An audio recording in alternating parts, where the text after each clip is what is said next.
Bagong PNP station sa Kahidyokan, pinasinayaan. Ang balitang yan mula kay Paul Jason Foss.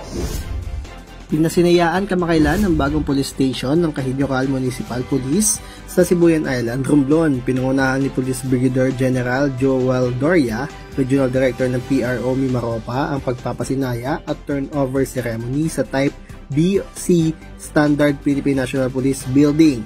Ang tatlong palapag na gusaling ito ay pinanduhan ng General Appropriations Act of 2022 na nagkakahalaga ng 6.1 billion pesos o milyon pesos.